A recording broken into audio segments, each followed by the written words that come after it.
And if God gives a promise, it's going to be fulfilled. It may be deferred. It may take a long time. And I said, if you're one of those people who receive this message and you're 40 years old and you read that you're going to go back in 70 years' time, you think, well, I'm going to be 110 by then, and it's likely that I'm going to be dead, so it's not going to apply to me.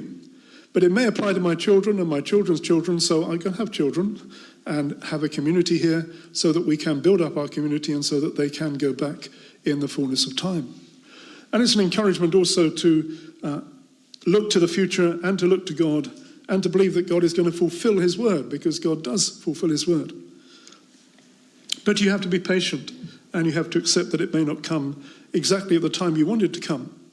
And you have to keep the faith in the time when you're waiting. And the hope for Israel is tied up with this promise. It's also interesting he does say, pray for the welfare of the people where you are sent. Now, they don't want to be in Babylon.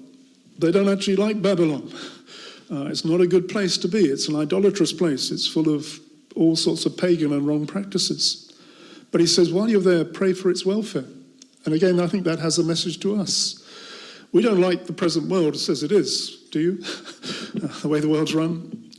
But we are actually to pray for its welfare and to seek for it to do good to it. So no matter how much we disagree with what's going on in the world today, our responsibility as Christian believers in this modern Babylon is to work for its welfare and to pray for what is good within it. We see that when you look at the stories of Daniel, that they were to keep themselves from the bad practices of Babylon, from the idolatry, from all the things which were evil in Babylon. But they're also to pray for its welfare and to pray for good. And that, I think, is a good pattern for us as believers in the Messiah. We live in this modern Babylon.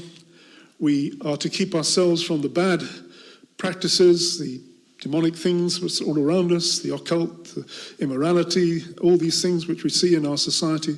But we're also to pray for the welfare and to work for the welfare of our society, to work for good in our society, not for evil, and to be constructive and helpful citizens of our society. So there is a sort of dual message, if you like, in that.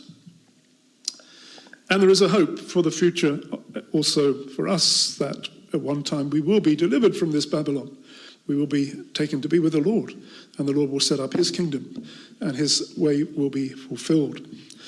And in the meantime, we should keep the faith. And as it says in this passage, I know the thoughts that I have towards you, says the Lord, thoughts of peace and not of evil, to give you a future and a hope. And for us, there is always a future and a hope. There is a God who cares for us, who wants to think good thoughts towards us. And he wants us also to seek him and to find him. You will seek me and find you when you search for me with all your heart. I will be found by you, says the Lord, and I will bring you back from your captivity. So there's a message to the Jews in Babylon. There's also a message to us in our modern Babylon, to seek the Lord with all our heart, to seek him and to find him, to pray to him, and to know that he will listen to us, and he will ultimately gather us to be with himself and give us a future and a hope.